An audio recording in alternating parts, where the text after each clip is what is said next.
حضرت عمر جن کو تخت حکومت پہ بیٹھتے تھے اور ان کا تخت کو سونے زبرجد کا نہیں تھا، مسجد نبوی کی چٹائی تھی، اور سارا دن وہاں بیٹھ کے لوگوں کی باتیں سنتے، اور جب رات کے اندھیرے گہرے ہوتے عمر بھیس بدل کے مدینے کی گلیوں کا گشت کرتے۔ کہا تمہارے گھر سے دھواں نکل رہا ہے اور بچے رو رہے ہیں، ان کو کھانا کیوں نہیں دیتی؟ کہنے لگی عمر کی جان کو رو رہی ہوں۔ عمر کے پاؤں تلے سے زمین نکل گئی۔ کہا کیا ہوا؟ کہا 3 دن سے ہمارے ہاں کھانے کے لیے کچھ نہیں ہے، روزانہ بچے روتے ہیں اور میں ہنڈیا کے اندر پتھر ڈال کر کے نیچے سے آگ ڈالتی رہتی ہوں کہ بچے انتظار کر کر کے سو جائیں گے، کم وقت سو بھی نہیں رہے، اور وہ پتھر پکیں گے بھی کیا، اور میں عمر کی جان کو رو رہی ہوں۔ حضرت عمر کا کلیجہ دہلنے لگا، فوراً پلٹے، واپس بیت المال میں آئے، گھی کا ایک کنستر لیا، آٹے کی بوری لی، مرچ مسالہ جات بہت کچھ اٹھایا، اپنے کندھے پہ رکھا، بوری اپنی کمر پہ لا دی۔ عمر بیت المال سے نکلے تو آپ کے خادم اسلم نے دیکھ لیا، آگے بڑھا، کہا میرے آقا میں اٹھاتا ہوں۔ عمر کی آنکھوں میں آنسو ہے۔ کہا اسلم قیامت کے دن میرا بوجھ اٹھا لو گے؟ کہا قیامت کے دن تو اپنا اپنا بوجھ اٹھانا پڑے گا۔ کہا عمر کو آج اپنا ہی اٹھانے دو۔ حضرت عمر وہ گھی کا کنستر اور وہ آٹے کی بوری سر پہ اٹھائے ہیں اور اس خاتون کے گھر جاتے ہیں اور دستک دیتے ہیں۔ وہ جب دیکھتے ہیں اس کی جان میں جان آ جاتی ہے۔ کہا جلدی جلدی آٹا گوندو، اور عمر سبزی کاٹنے لگ جاتے ہیں۔ حضرت عمر رضی اللہ تعالی عنہ سبزی تیار کر دیتے، ادھر آٹا گند جاتا ہے، اور پھر اوپر چولہا رکھا جاتا ہے، چولہے کے اندر آگ رکھی جاتی ہے، وہ کھانا پکانے لگتی ہے، آگ بجھتی ہے۔ تاریخ نے لکھا ہے آگ بجھنے لگتی ہے، عمر جھک کر کے پھونکے مارتا ہے،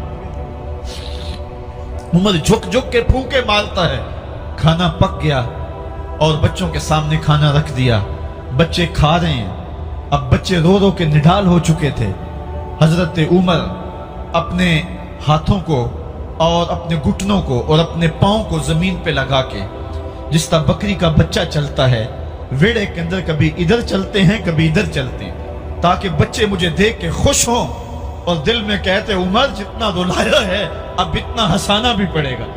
تو کبھی عمر امیر المومنین، یہ میں کسی آج کے جو ہے وہ لوگوں کے ووٹوں پہ منتخب ہونے والے حکمران کی کہانی نہیں سنا رہا، میں اس عمر کی کہانی سنا رہا ہوں جو 23 لاکھ مربع میل کا حکمران ہے، آدھی دنیا کا بادشاہ ہے۔ حضرت عمر جو ہے جس طرح بکری کا بچہ چلتا ہے، اس طرح اپنے ہاتھ اور اپنے گھٹنے زمین پہ ٹیک کر کے جو ہے وہ اس طرح چلتے ہیں۔ بچے عمر کو دیکھ کے مسکراتے ہیں۔ جب بچے مسکرانے لگے تو حضرت عمر نے اس خاتون سے کہا بڑھیا عمر کو معاف کر دے۔ اس نے کہا تو اتنی ہمدردی کیوں کرتا ہے؟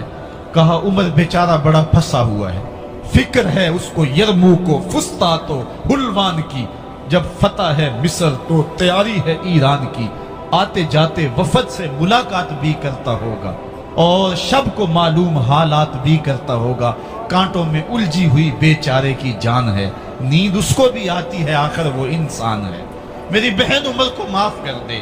اس نے کہا نانا عمر کی بات میرے سامنے نہ کر، قیامت کا دن ہوگا، عمر کا گریبان ہوگا اور میرا ہاتھ ہوگا۔ جب اس نے یہ بات کہی تو عمر برداشت نہ کر سکے، بچوں کی طرح بلک بلک کے رونے لگے۔ کہا وہ بد نصیب عمر تیرے سامنے ہے، آج ہی کہلا جو کہنا ہے، قیامت کے دن مجھے معاف رکھنا۔ اس نے کہا تو عمر ہے؟ کہا بد نصیب عمر تیرے سامنے کھڑا ہوں۔ میرے عمر کہتے ہیں اگر دجلہ کے کنارے ایک بکری کا بچہ بھی پیاسا مر گیا، اس کا حساب بھی عمر سے لیا جائے گا۔ حضرت عمر نکلے یروشلم میں، ایک اونٹ ہے ایک غلام ہے، کبھی وہ سوار ہوتا ہے کبھی آپ باری مقرر کی ہے۔ جب قریب پہنچے یروشلم کے تو عمر کی باری نکیل پکڑ لی اور غلام کی باری اوپر سوار ہونے کی آ گئی۔ غلام نے کہا آقا میں مرضی سے اپنی باری چھوڑتا ہوں، آپ آ جائیں، دشمنوں کے مفتوحہ علاقے میں آ رہے ہیں، تازہ تازہ علاقہ فتح ہوا ہے، اسلام کی شان و شوکت ظاہر ہو۔ عمر نے کہا اسلام کی شان و شوکت ایسے ظاہر نہیں ہوتی ہے، اپنی باری پہ تم بیٹھو گے، اپنی باری پہ میں بیٹھوں۔ لوگ منتظر کھڑے ہیں، دور سے جب دیکھا کہا اس کی ہیبت سے کانپتے تھے ہم، یہ تو کوئی حبشی لگتا ہے، رنگ کالا ہے، ہونٹ موٹے ہیں، اس سے تو زیادہ حسین اس کا غلام ہے جو آگے آگے چل رہا ہے۔ حضرت ابو عبیدہ نے کہا دھوکہ کھا رہے ہو، ہمارا آقا وہ نہیں ہے جو اونٹنی کے اوپر سوار ہے، ہمارا آقا وہ ہے جو لگام تھامے آگے آگے چل رہا ہے۔ حضرت عمر رضی اللہ تعالیٰ عنہ کو آگے بڑھ کے جابیہ کے مقام پہ حضرت ابو عبیدہ بن جراح نے استقبال کیا، تو حضرت عمر آگے بڑھے اور انہوں نے آگے بڑھ کر کے حضرت ابو عبیدہ کے دونوں کندھوں پہ ہاتھ رکھا، اور سنو حضرت عمر نے کیا کہا، کہا لا الہ الا اللہ انا کنا اذل قوم فاعزنا اللہ بالاسلام، کہا کہ لا الہ الا اللہ، اے ابو عبیدہ بن جراح، ہم ایک ذلیل قوم تھے اور اللہ نے ہمیں اسلام کی وجہ سے عزت عطا کی ہے، اور میں تمہیں ایک تاریخ ساز بات کہنے لگا ہوں، اور وہ یہ ہے کہ جب تک ہم اس عزت والے اسلام کے دامن کو تھامے رہیں گے ہماری عزت قائم رہے گی، اور جب اسلام کے علاوہ کسی اور جگہ سے عزت ڈھونڈیں گے تو رسوا کر کے رکھ دیے جائیں گے۔ یہ ہے وہ خلاصہ جو حضرت عمر نے امتوں کے عروج و زوال کا بیان کیا ہے۔ اس امت کو جو خیرات ملی ہے تخت و تاج کی، وہ پینٹاگون سے نہیں ملی، وہ واشنگٹن سے نہیں ملی، وہ وائٹ ہاؤس سے نہیں ملی، وہ محمد عربی کے جوڑوں کا صدقہ ملی ہے۔ اس لیے جب ہم نے اسلام سے انحراف کیا، پاکستان حاصل کیا گیا تھا۔ پاکستان کا مطلب کیا؟ لا الہ الا اللہ۔ ہم نے اس نعرے کو چھوڑ دیا ہوا ہے، ہم نے انحراف کر دیا ہے۔ آج ہماری نظریں مغرب کی طرف لگی ہیں کہ تخت و تاج اس سے نصیب ہوتے ہیں، اور دنیا کے اوپر ہم رسوا ہو کے رہ گئے۔